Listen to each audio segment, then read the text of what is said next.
We bought this car for £2,700. It needed a new gearbox. There was a nasty knot coming from the shock absorber, so we changed the suspension. We also changed the top mounts. This car hasn't been on the road for 4 years, and we're going to find out what this car's made of down some twisty B roads.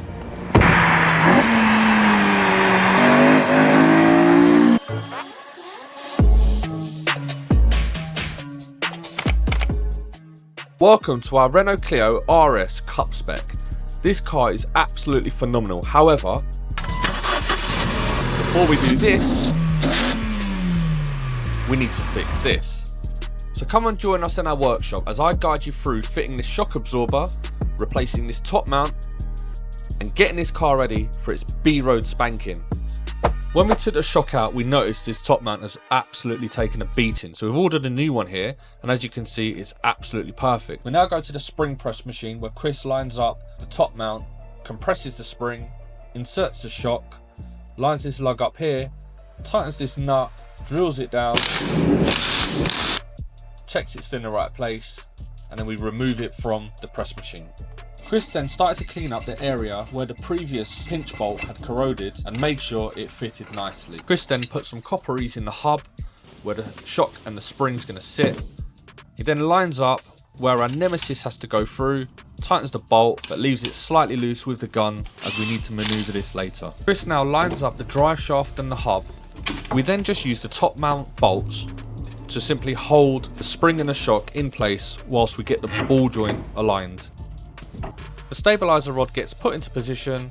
With everything in place, Chris now uses the gun to further tighten these nuts. We attach the anti-roll bar. We then get the track rod end, attach it to the hub and tighten it with the gun. The ABS sensor then gets fitted to the hub in its right place and then bolted in. Chris then went over everything he tightened with the gun with the bar to ensure it was securely tightened.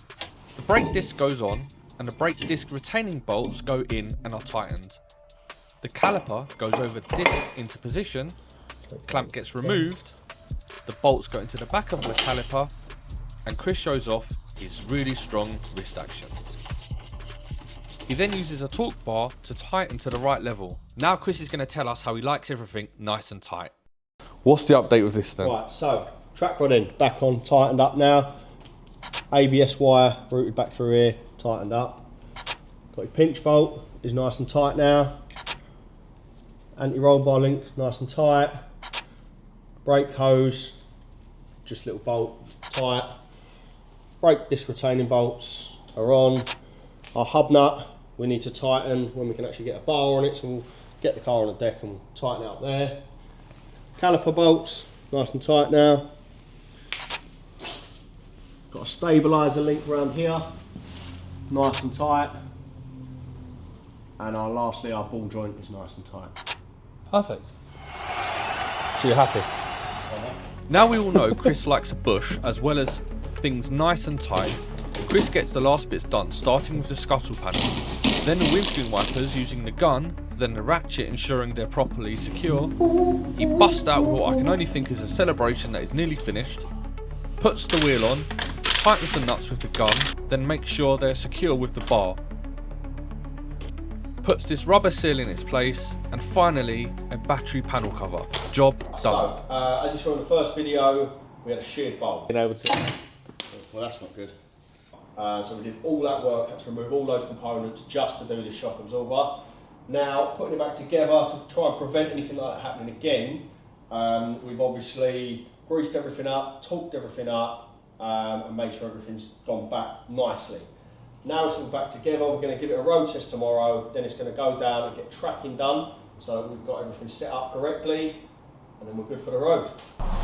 2 litre, 197 brake horsepower, top speed 140 miles an hour, and 0 to 60 in 6.9 seconds.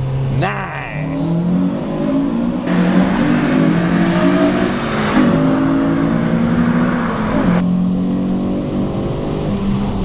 Wow!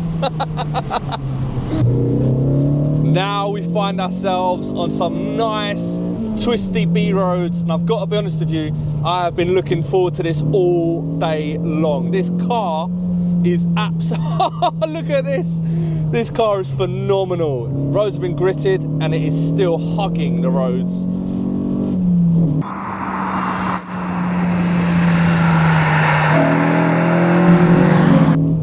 The best thing is, it's usable speed. It's not too overpowered and it is the perfect hatchback for these roads. Oh, listen to that. Whoa. Oh mate, this is absolutely phenomenal. I didn't think it was going to be as good as a Civic Type R. However, if I'm honest with you, I'm very close to saying it's better. And I didn't want to say that because I'm a fanboy of the Type R. I owned a Type R and it was my most, I would consider it my favourite car. Oh mate, these roads.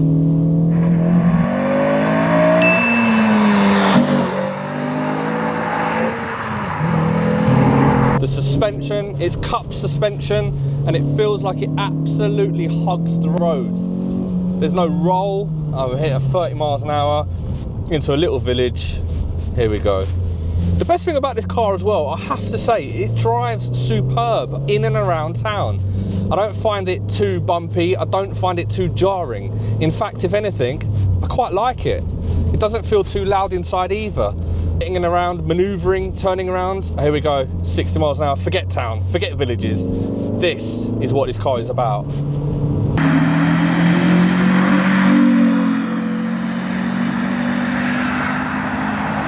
This car doesn't have too much power low down. However, get above 4,000 revs, I probably would say it's sweet spot about now, 5,500 revs. It is absolutely amazing. This is where the power range is, and to get around these corners, you don't run out of revs. Check this one out. What a corner.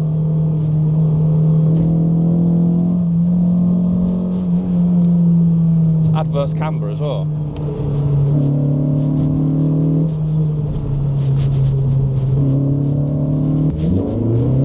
This 2-litre engine truly comes alive. Oh, listen to that. It comes alive, 5,500 revs. And I tell you what, having that rev range is absolutely amazing. But I am having too much fun, cyclist. Mate, honestly, what a car.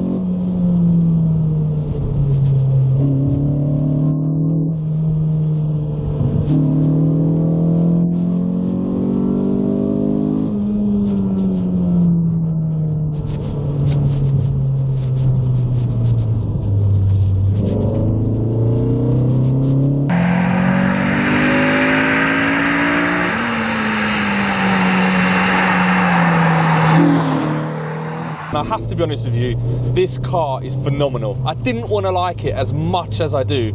And honestly speaking, I didn't even think it would stand up to a Civic Type R. But actually, it really does. It holds its own. And driving this car, getting up through the rev range is absolutely phenomenal. So driving around town, this car is actually not a bad place to be. It isn't too rough, the ride isn't too rigid. There's a bit of a drone from the induction kit, but outside of that, it's quite nice. I haven't got any issues with manoeuvring it. I haven't got any issues turning it around. It doesn't feel like I'm driving a tin can either. Build quality is quite good, apart from the fact that it's falling apart everywhere. And actually, I wouldn't mind this as a daily vehicle. After an amazing day filming, we arrived at Cafe in the Machine, where we parked up, admired all the cars around us and reflected on this Clio. I will say it's absolutely amazing, but I will also say to you guys is, filming a video talking about a car is bloody difficult. However, we're going to keep getting better, keep bringing you content, and hopefully you guys are enjoying it. I'll leave you with a little clip at the end to show you just how hard I found it.